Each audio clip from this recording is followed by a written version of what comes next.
Haleluya, terpuji nama Tuhan. Shalom Bapak Ibu, selamat pagi. Shalom, boleh lambaikan tangannya. Shalom, selamat pagi Bapak Ibu. Haleluya, terpuji nama Tuhan. Siap untuk memuji Tuhan pagi hari ini, amin. Sekali lagi, siap memuji Tuhan pagi hari ini, amin. Amin, haleluya. Kita akan memulai ibadah kita pada hari ini. Saya undang Bapak Ibu untuk bangkit berdiri.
Terima kasih Tuhan, kami bersyukur Bapa.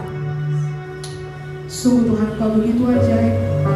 Kami merasakan kasih setia, perbuatan Tuhan yang begitu ajaib di dalam kehidupan kami.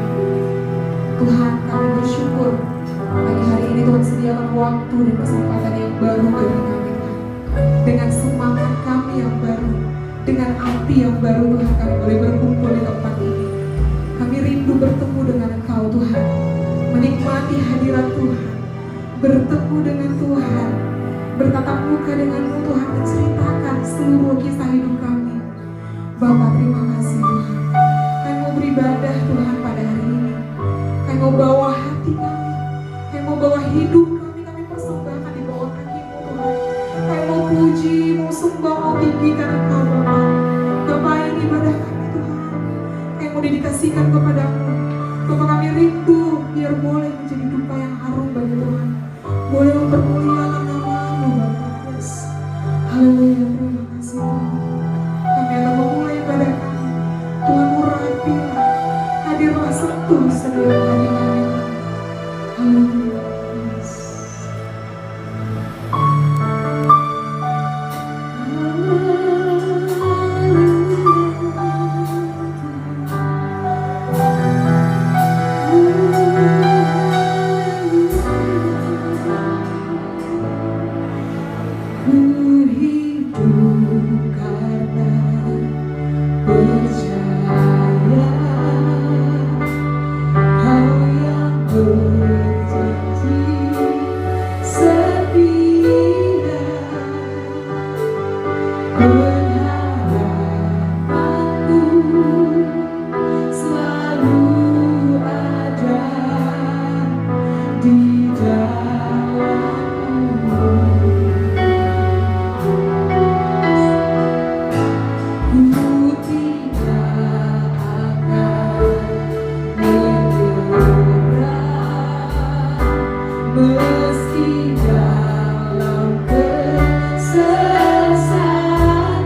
Hallelujah.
biasa. Haleluya Tuhan. Mari Bapak Ibu yang percaya bersama dengan saya kita katakan amin. Haleluya. Puji nama Tuhan. Beri kemuliaan bagi kita bagi kita. Haleluya. Doakan. Siap memuji Tuhan lebih lagi. Amin. Siap memuji Tuhan lebih lagi. Amin. Haleluya. Bapak Ibu saya undang untuk bangkit berdiri. Ya, sama-sama kita nyanyikan.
Selanjutnya kita akan mendengarkan warta sepekan gereja kita GBI Jalan Medan 100 Sulung Pakam.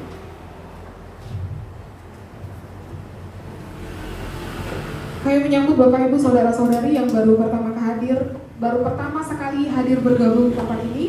Kami merindukan kehadiran Bapak Ibu di ibadah-ibadah kita yang akan datang.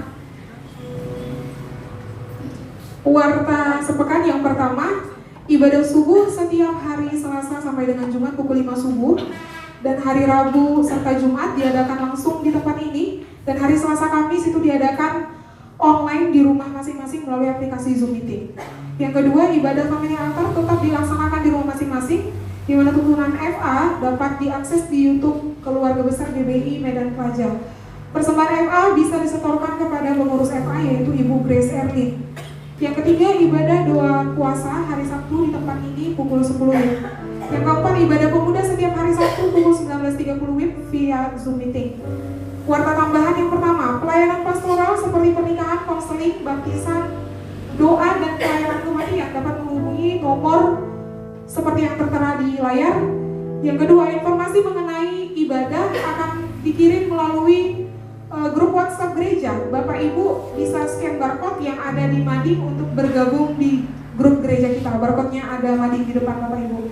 Yang ketiga, Bapak Ibu bisa memberikan persembahan secara langsung di kotak-kotak persembahan di dekat pintu keluar. Yang keempat, Bapak Ibu bisa memberikan persembahan pembangunan langsung melalui rekening gereja kita di Bank BRI atas nama Pembangunan GBI Jalan Medan 100 Lubuk Pakam. Demikian warta sepekan gereja kita. Tuhan Yesus memberkati. Haleluya. Mari kita siapkan hati kita Bapak Ibu, kita akan mendengarkan tuntunan Tuhan.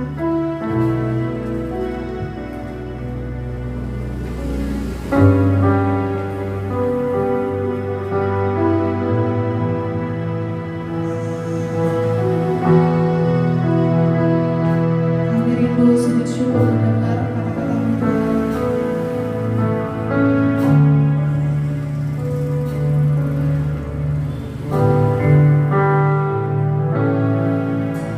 Satu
berikan yang terbaik bagimu Bapa di hari Sabat, hari kudus Tuhan, pada kesempatan pagi menjelang siang ini.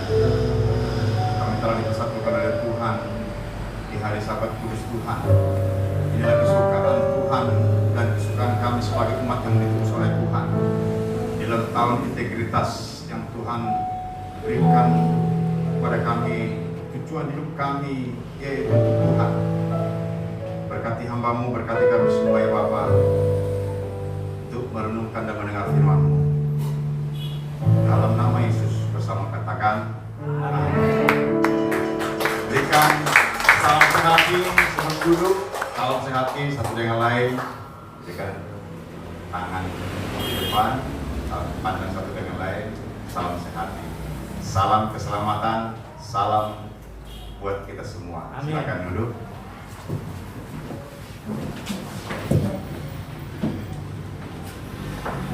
Salam Bapak Ibu Saudara. Selamat bertemu kembali,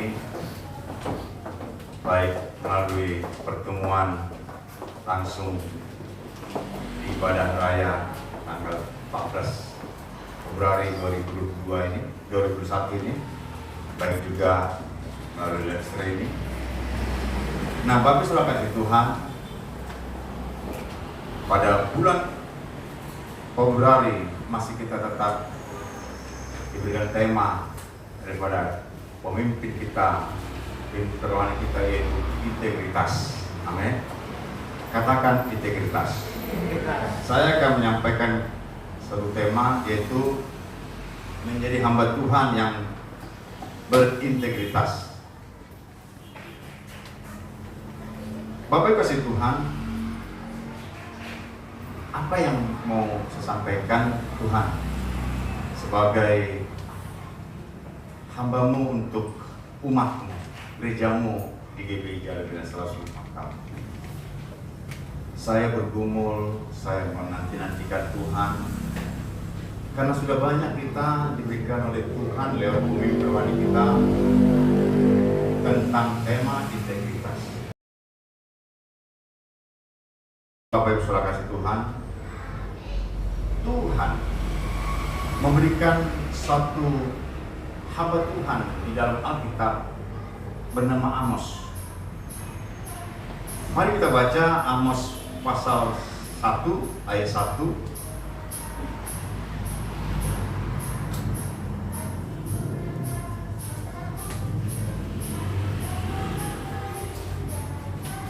Kalau sudah dapat Bapak Ibu, sama-sama kita yang bersuara, ada di layar di media. 2-3 ya. Perkataan yang dinyatakan kepada Amos adalah seorang peternak domba dari Tekoa tentang Israel pada zaman Uzia, Raja Yehuda, dan dalam yang anak Yoas, Raja Israel, 2 tahun sebelum gempa bumi. Dari pembacaan ini jemaat Tuhan, kita telah mengerti apa pekerjaan daripada hamba Tuhan bernama Amos. Dan saya selidiki dalam survei Perjanjian Lama, yaitu Amos seorang peternak domba, seorang awam, dan beliau seorang berdikari, seorang pekerja keras, dan seorang pemungut buah arah hutan, dan seorang pekerja kasar. Bahkan dia tidak mengakui dia seorang nabi Tuhan.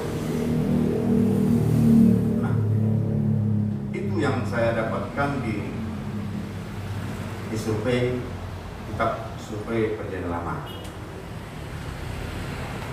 Sehubungan dengan tema gereja kita, yaitu menjadi hamba Tuhan yang memiliki esensi integritas. Arti esensi ialah hal yang pokok, sedangkan integritas oleh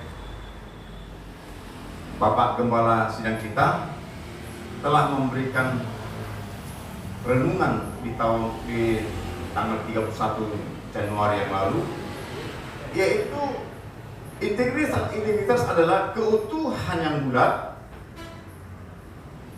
ketulusan hati, bobot, kesungguhan, kebersihan hati, tidak berpura-pura, lurus dan tidak sombong. Demikian disampaikan oleh beliau tentang definisi integritas. Saudara kasih Tuhan, fakta yang ditulis di kitab Amos, ya, bahwa Amos tidak mengakui dia nabi, tapi Tuhan mempercayakan dia untuk menerima penglihatan dan pernyataan. Dia berkata di dalam Amos pasal 7 ayat 14-15, demikian, jawab Amos kepada Amasya, aku ini bukan nabi, dan aku ini tidak termasuk golongan nabi, melainkan aku ini seorang peternak dan pemungut buah ara hutan. Tetapi Tuhan mengambil aku dari pekerjaan menggiring kambing domba, dan Tuhan berfirman kepadaku, pergilah, berbuatlah terhadap umatku Israel. Di dalam Amos 5 ayat 1, ratapan tentang Israel ini yang diterima oleh hambanya Nabi Amos. Demikian, dengarlah perkataan ini yang kuucapkan tentang kamu sebagai ratapan, hai kaum Israel. Sudah barang tentu Bapak Ibu Saudara kasih Tuhan, Amos melihat daripada isi hati Tuhan melalui dia, untuk dia mendengar ratapan daripada Tuhan itu sendiri, dan dia melihat penglihatan itu dan mendengar pesan Tuhan. Bapak sudah kasih Tuhan, di dalam survei, kita bersurvei perjanjian lama, dia, Amos, dalam penulisan kitab Amos ini mengenai bagaimana nubuatan yang disampaikan Amos kepada Israel di Betel dapat dituangkan dalam bentuk tulisan, masih tetap tidak diketahui. Tidaklah mungkin untuk memastikan entahkah dia mendikte pernyataan-pernyataan yang diterimanya pada seorang juru tulis atau menyusunnya sendiri dalam bentuk tulisan survei perjanjian lama, dalam bentuk tulisan, tapi dalam survei perjanjian lama, maksud kami, menjelaskan bahwa Amos menuliskan pernyataan-pernyataannya sesudah ia kembali ke Tekoa dari perjalanan singkatnya untuk berkhotbah keliling di Israel. Nah, Bapak Ibu kasih Tuhan, sudah dapat kita bayangkan, di samping dia sebagai peternak domba, pemungut buah ara hutan, dan pekerja kasar, dia juga mengisi dirinya, dikatakan dalam survei perjanjian lama, dengan orang-orang yang memiliki profesi juru tulis. Saudara kasih Tuhan, apa itu juru tulis? Juru tulis yaitu di dalam kamus Pintar Bahasa Indonesia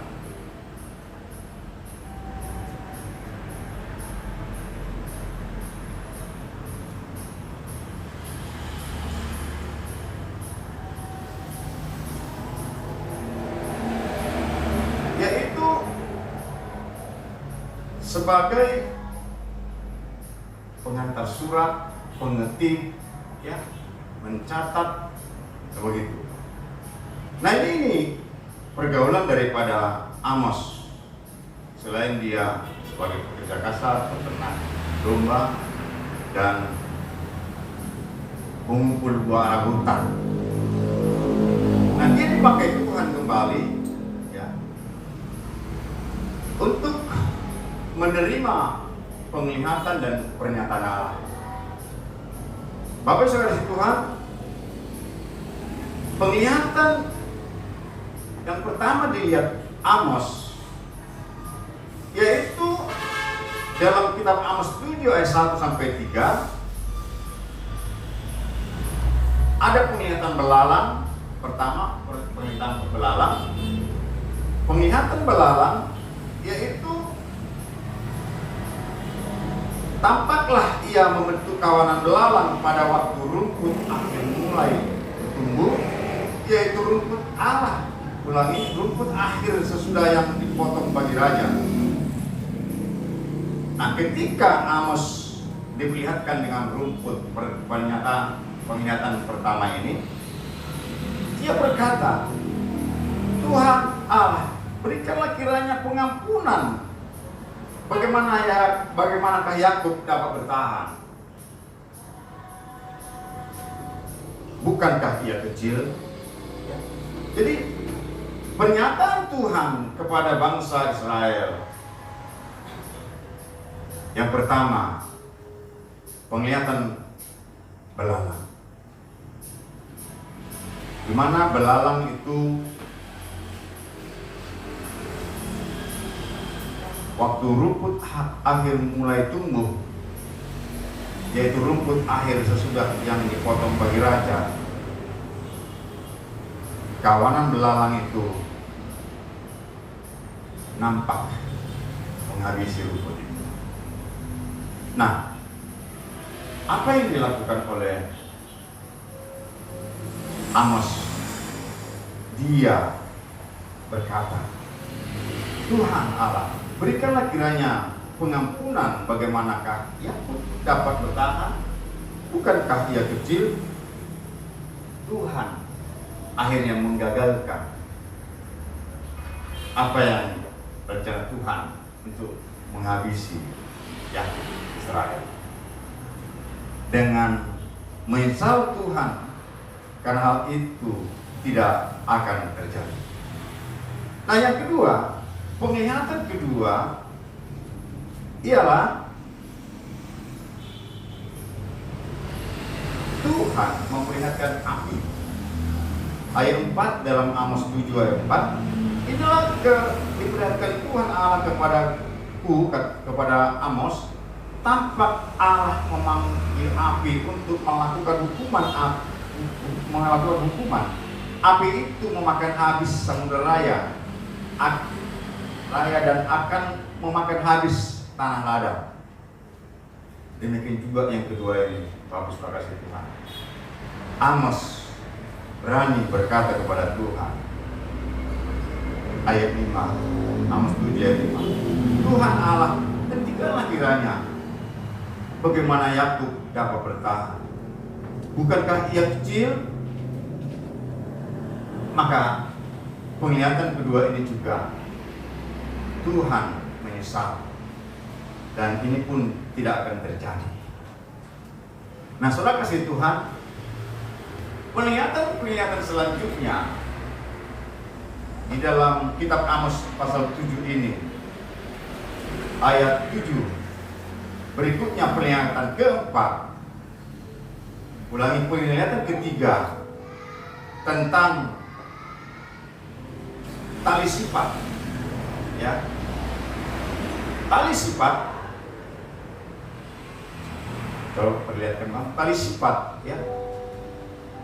Di dalam ayat 10, lalu Amazia imam di Betel,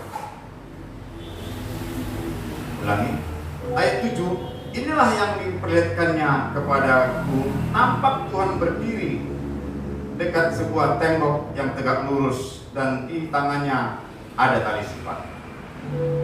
Tali sifat yaitu suatu instrumen logam yang terikat pada suatu tali. Tali sifat digunakan di bidang konstruksi untuk mengukur tegak lurusnya suatu bangunan terhadap suatu permukaan. Tali sifat biasanya digantungkan dan dilepas begitu saja, sehingga logam yang terikat di bawahnya selalu berada di posisi mengarah ke pusat gravitasi bumi. Nah, ini agak apa ya? Saya matikan lampu. Nah, itu tali sifat. Nah, ini. Bapak Ibu Saudara kasih Tuhan, frasa di tangannya adalah ada tali sifat. Memiliki makna rohani, maknanya adalah Tuhan memakai suatu neraca untuk mengetahui ukuran iman seseorang, bangunan iman seseorang, vertikal lurus ke atas kepada Tuhan. Apabila seorang, maka bangunan iman itu miring dan tidak lurus lagi, vertikal ke atas, sehingga nyatalah bahwa seseorang tersebut akan terkena hukuman. Saudara kasih Tuhan, ini yang dibuat Tuhan kepada bangsa Israel sebagai umat tebusan Tuhan, Bapak Ibu Saudara. Nah, dari penglihatan ini, setelah digagalkan oleh Tuhan penglihatan pertama, penglihatan kedua, namun bangsa Israel, Yakub, keturunan Yakub itu tidak bertobat. Tuhan mau memperlihatkan lagi, yaitu dua penglihatan berikutnya, yaitu penglihatan keempat, bakul dengan buah-buahan, yaitu diperlihatkan Tuhan Allah kepada Amos, nampak sebuah bakul berisi buah-buahan musim kemarau. Lalu berfirmanlah ia, apakah yang kau tulis, apakah yang kau lihat Amos? Jawab Amos, sebuah bakul berisi buah-buahan musim kemarau. Berfirmanlah Tuhan kepadaku, kesudahan telah datang bagi umat Israel. Aku tidak akan memaafkan lagi. Bangsa Israel, keturunan Yakub, tidak juga bertobat.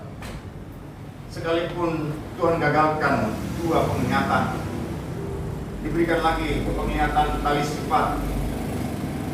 Juga Tuhan melihat bangsa itu tidak juga bertobat. Diberikan lagi penglihatan ketiga, keempat tentang buah bakul, dan kelima yaitu penglihatan Tuhan dekat mesbah.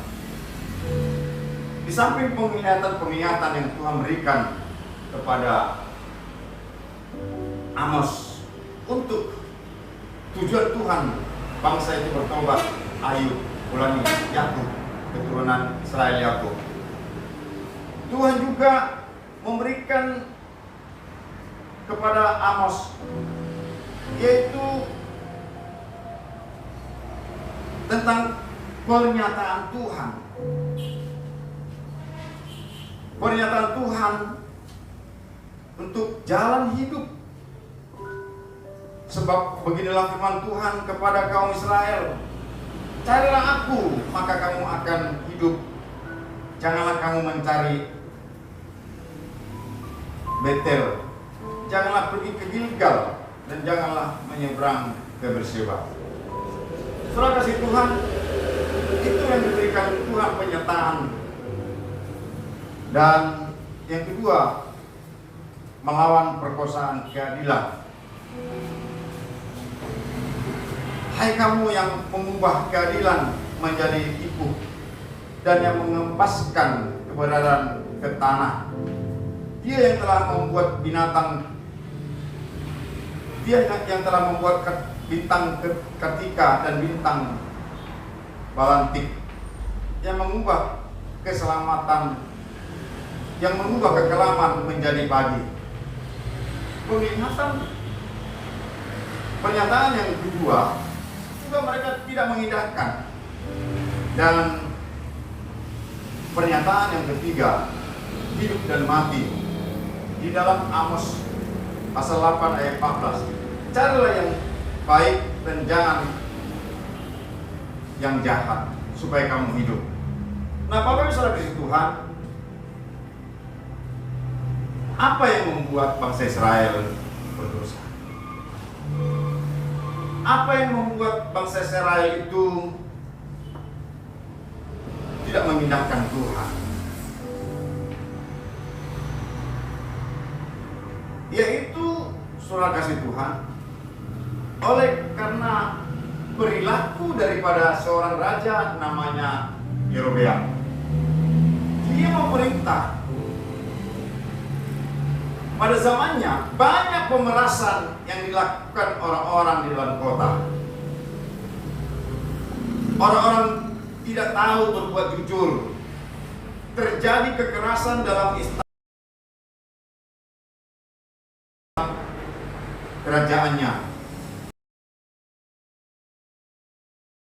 Di pintu gerbang, mereka keji kepada yang berkata dengan tulus ikhlas.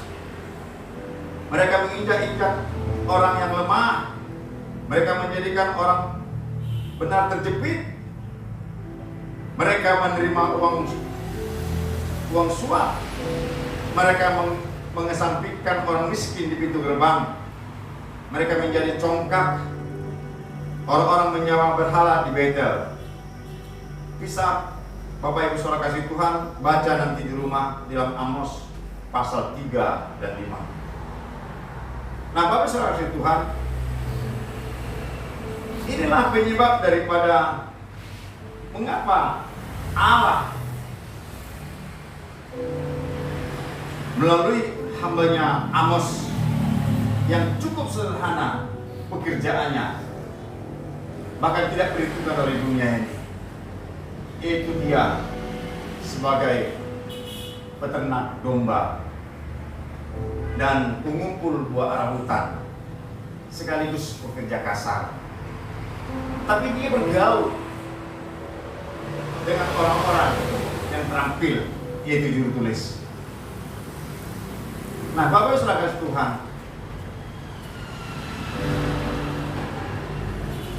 ada yang namanya Amazia, ulangi Ahazia. Maaf ya Bapak Ibu. Ada yang bernama Amazia di dalam Amos pasal 7 ayat 10. Lalu Amazia imam di Betel menyuruh orang menghadap Yerobeam raja Israel. Sebagai pesan, Amos telah mengadakan persepakatan melawan tuanku di tengah-tengah kaum Israel. Negeri ini tidak dapat lagi menahan segala perkataannya.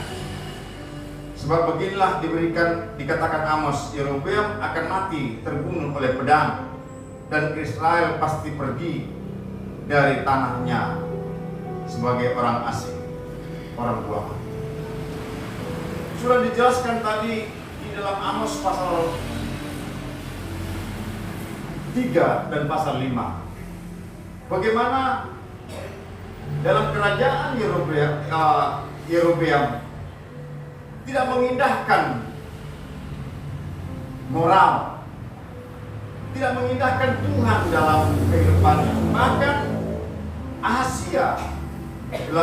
bahkan Amazia yang tergolong imam di Betel sepakat menghasut raja untuk membungkam kebenaran yang disampaikan oleh Tuhan lewat daripada Amazia. Ulangi, lewat daripada Amos. Bapak kasih Tuhan, kembali kepada kita yang hidup di zaman sekarang ini. Apapun pekerjaan Bapak Ibu Saudara kasih Tuhan, itu tidak menjadi soal. Kalau Bapak Ibu, komitmen di dalam gereja maupun di luar gereja. Apapun pekerjaan, sekali lagi, yang kita alami, lakukan hari-hari ini, itu tidak menjadi soal. Kenapa saudara kasih Tuhan? Karena Amos sebagai hamba Tuhan, bahkan dia tidak merasa seorang nabi, tapi Tuhan mengangkatnya sebagai nabi di Israel karena dia taat. Dan bahkan 3 penglihatan yang disampaikan oleh Tuhan lewat dia, dan dia tidak berani menyanggah lagi. Karena apa? Karena bangsa Israel, keturunan Yakub itu tidak mengindahkan Tuhan. Dia tetap menjaga integritasnya, tekun kepada Tuhan. Saudara kasih Tuhan, bila kiranya kita yang hadir ini diberkati lewat firman, lewat kehidupan Amos ini. Karena hari-hari ini kita menghadapi sangat sulit masa pandemi COVID-19. Nah, saudara kasih Tuhan, saya mencatat ada hamba-hamba Tuhan yang memiliki integritas. Dia pernah mengalami kegagalan dalam hidupnya. Dia pernah terjerumus dalam penyalahan narkoba, yaitu seorang Jenny Hangerford dari Wisconsin, usia 14 tahun, masih muda, menghabiskan 3 tahun masa hidupnya terlibat narkoba. Ia kabur dari rumah, ia meninggalkan rumahnya, membuat cemas keluarganya maupun teman-teman lainnya. Jenny menolak menyerah pada masalah yang berjuang untuk sembuh. Di saat berhasil melakukannya, ia membantu kawan-kawannya, membantu kawan-kawan mudanya menjauhi narkoba. Ia membuat drama dengan judul Jenny, Suatu Hari dalam Hidup Seorang Remaja, yang ketagihan. Itu judulnya. Judul daripada drama yang dibuat oleh Jenny, Suatu Hari dalam Hidup Seorang Remaja yang Ketagihan Narkoba. Drama tersebut menjadi respon dari para remaja lainnya yang menyaksikan. Nah, itu yang pertama. Yang kedua, Jeep Gordon, juara NASCAR. Banyak kaum muda yang mengidolakan karena ia juara balapan. Ia berusaha menjadi teladan Kristen yang baik bagi pengagumnya di dalam dan di luar arena balapan.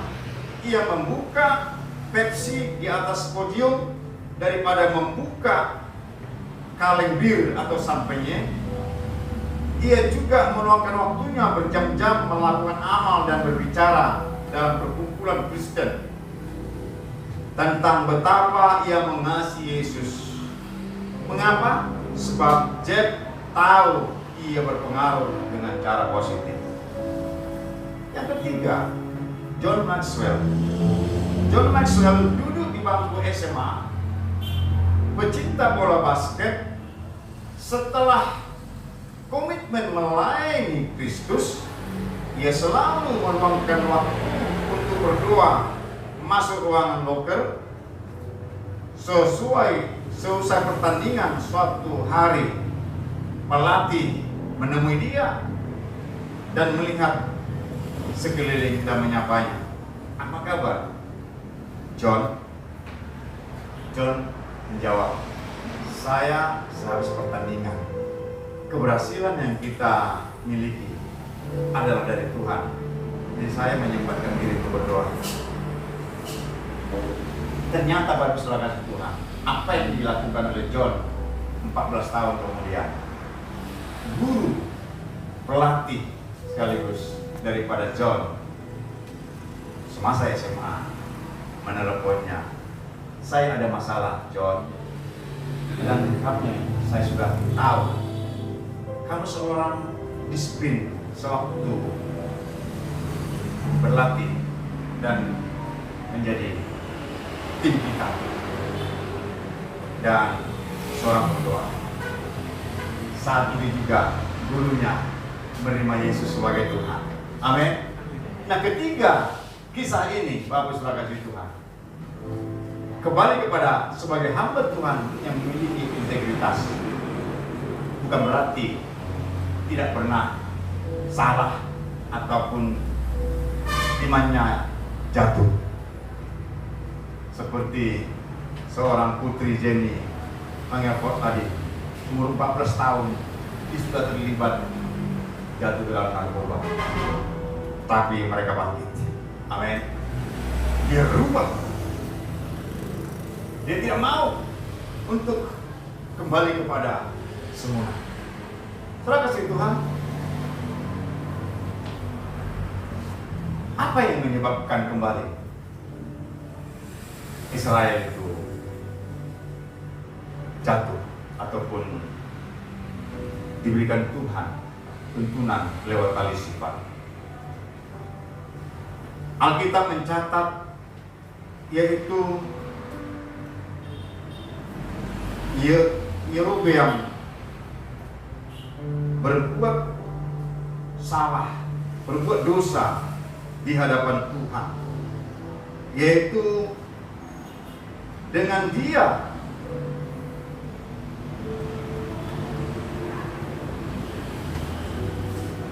tersinggung dibuat oleh Daud, dibuat oleh Salomo,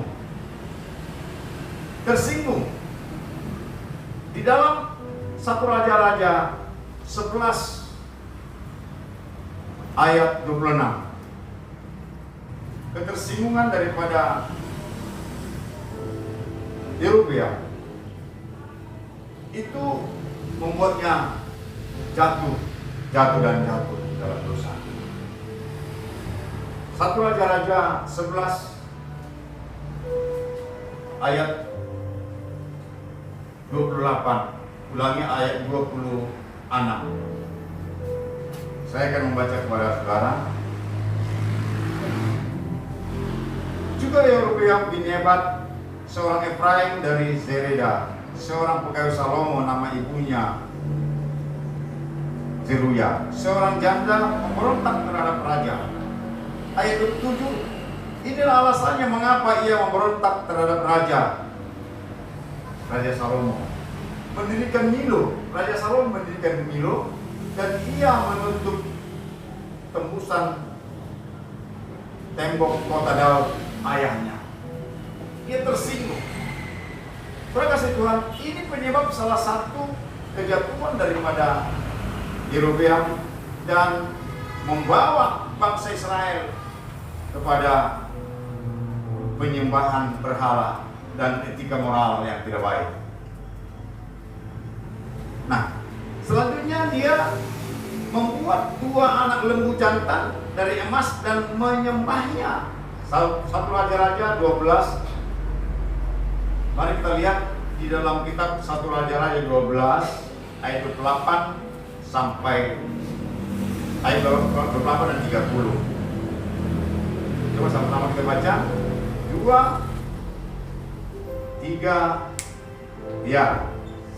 Sudah menimbang-nimbang, maka raja membuat 2 jantan dari emas, dan ia berkata kepada mereka, sudah cukup lama kamu pergi ke Yerusalem, hai Israel. Lihatlah seorang Allah ilahmu yang telah menuntut engkau berbuat Mesir. Ayat 30, maka hal itu menyebabkan orang berdosa, sebab rakyat pergi ke Betel menyembah patung yang satu, dan Dan menyembah patung yang lain. Nah, saudara kasih Tuhan, ini penyebab daripada Tuhan memberi penglihatan kepada seorang yang sederhana, yaitu Amos, penglihatan dan pernyataan. 5 penglihatan dan 2 pernyataan Tuhan dalam kehidupan Amos. Nah, Bapak Saudara kasih Tuhan, sudah dapat kita membayangkan bagaimana rencana Tuhan itu yang indah kepada umat pilihannya dan kepada saudara dan saya. Tidak melihat pekerjaan kita apa, keuangan kita bagaimana, mapan atau tidak, pendidikan kita tinggi atau tidak, bukan. Tapi bagaimana respon saudara dan saya untuk menjaga integritas daripada Allah itu sendiri. Terima kasih Tuhan. Tuhan itu baik bagi semua orang. Amin. Mari kita angkat ujian. Kita membawa apapun juga.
Sehingga Allah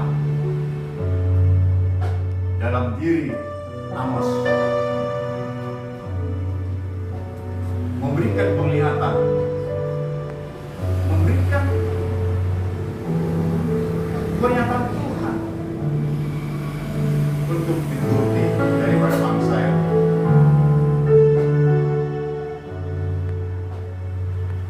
Tuhan begitu konsisten dalam umatnya.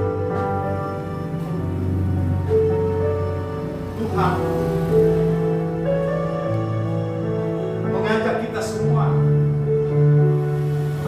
Mungkin Tuhan tidak memberikan sama seperti Amos kepada kita hari-hari ini.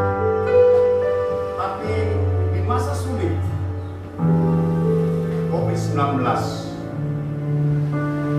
Tuhan memberikan pengertian bagi kita untuk mematuhi pemerintah. Pemerintah telah mengeluarkan ketentuan baru untuk kita lakukan, turuti PPKM skala mikro yang mengatur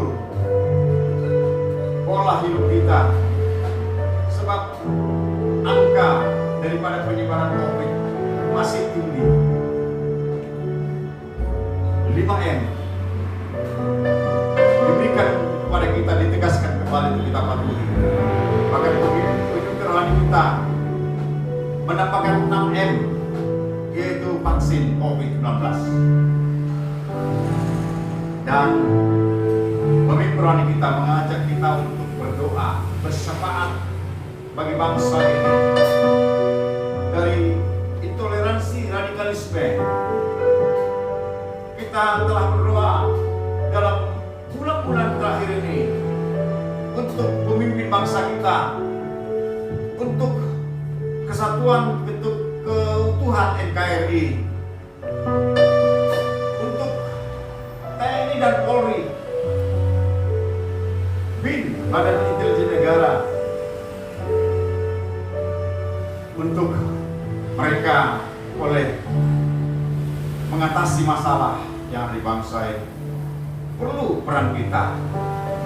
Sekali lagi, tidak memandang apa pekerjaan kita, apa ekonomi kita, bagaimana kekuatan ekonomi kita, bagaimana tingkat pendidikan kita. Oh tidak, Amos telah menjadi inspirasi bagi kita.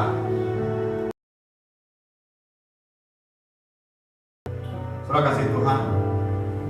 Sebelum saya mengakhiri daripada firman ini, ada 2 orang dalam alumni sekolahnya.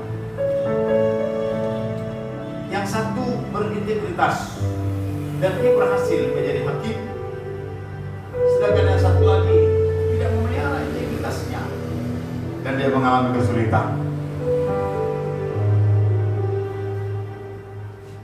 Saya akan menunjukkan video bagi kita.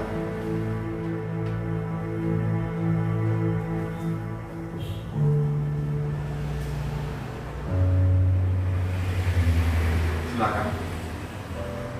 Ini menunjukkan bagaimana perlunya integritas agar kita berhasil dan beruntung, tidak mengalami kesusahan dalam hidup ini.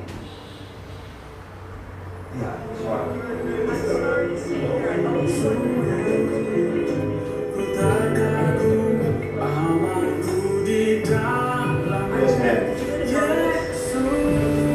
Oh my goodness.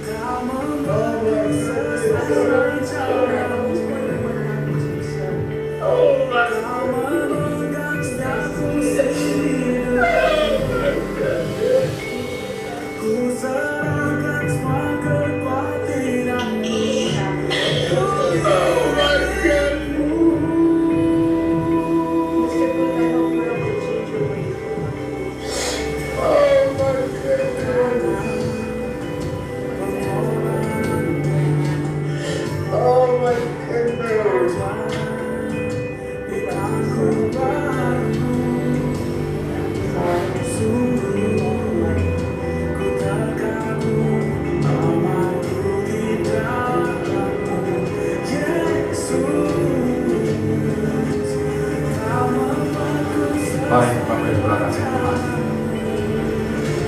Bagaimana suksesnya, senangnya orang yang berintegritas seperti yang kita tonton di video ini. Mari Bapak Ibu kasih Tuhan. Orang tua, perhatikan keimananmu. Amin.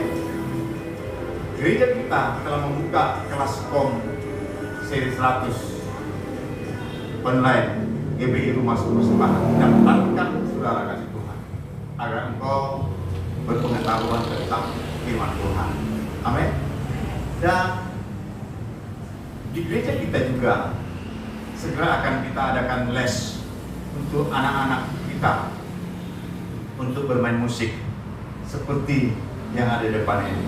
Ada keyboard, ada drum, bahkan WL dan singer. Ini semua untuk menjaga integritas kita kalau kita hari-hari ini menyikapi daripada kesulitan hidup. Dan gereja kita di masa COVID-19 tidak putus untuk kita boleh dekat dengan Tuhan dengan beribadah, ibadah subuh lewat virtual Zoom meeting di hari Selasa dan hari Kamis. Amin. Mari kita bagi kepada Bapak silakan Tuhan. Oh,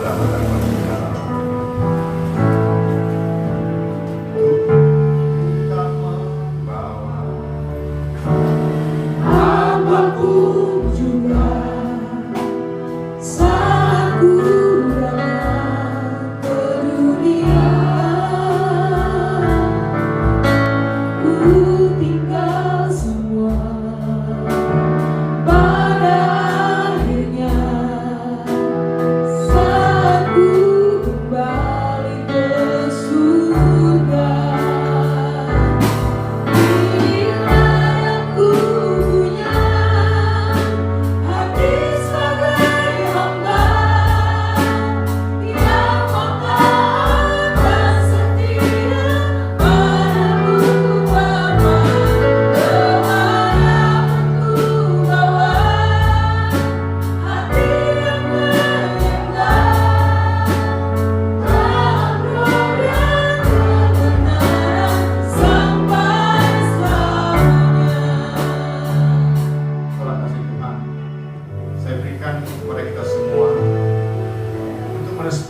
firman Tuhan lewat pribadi Amos yang cukup sederhana,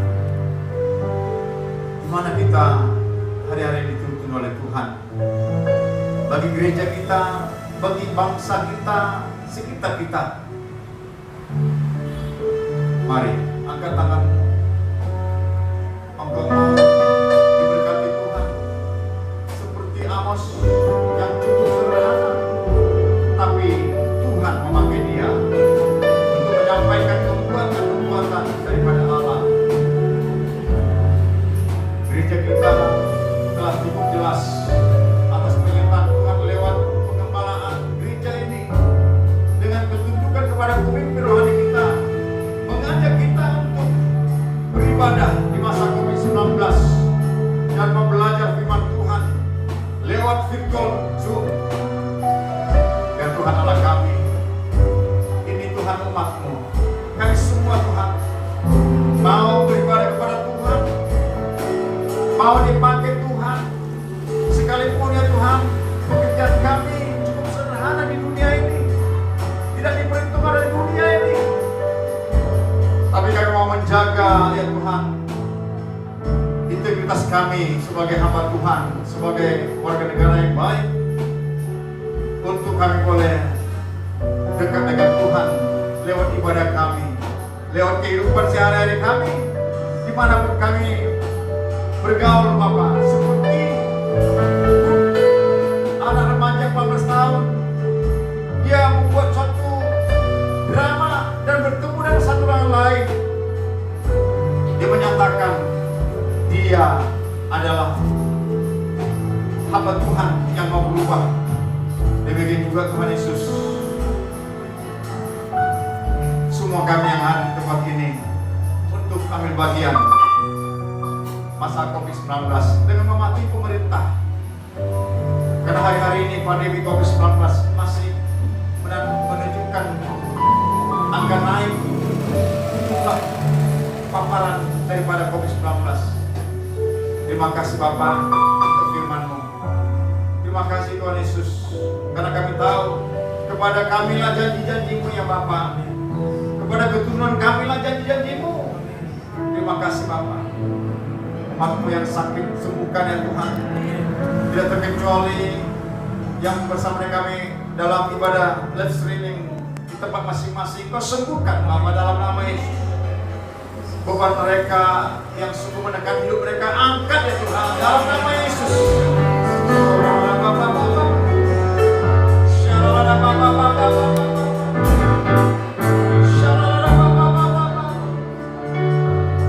Terima kasih Tuhan. Terpuji nama Allah yang hidup. Terpuji Kau ya Bapa. Angkatlah tanganmu. Berkatilah pemimpin rohani kami ya Bapa. Bapak Niko, Pak Bambang, Bapak Edi Prayetno, dan pengembala di GPJ Almenistas Pupakam. Berkati semua Tuhan umat-Mu yang hadir.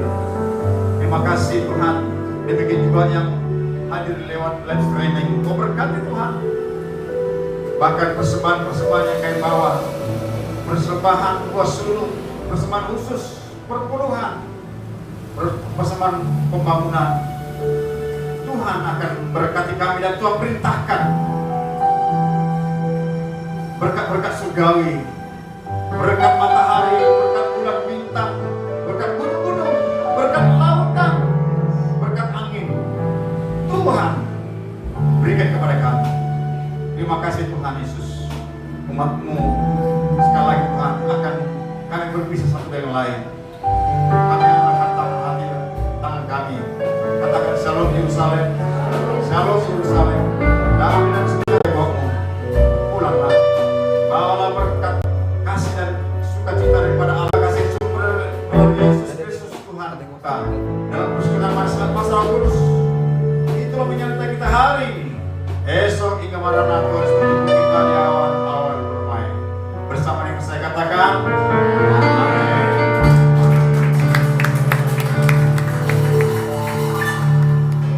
Silakan duduk. Seluruh pekerja GPJ Almenistas Pupakam mengucapkan selamat ibadah minggu begitu juga pada yang live streaming di rumah masing-masing. Sampai bertemu kita dalam ibadah-ibadah yang telah dijadwalkan di wadah ini. Shalom, Tuhan Yesus memberkati.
One.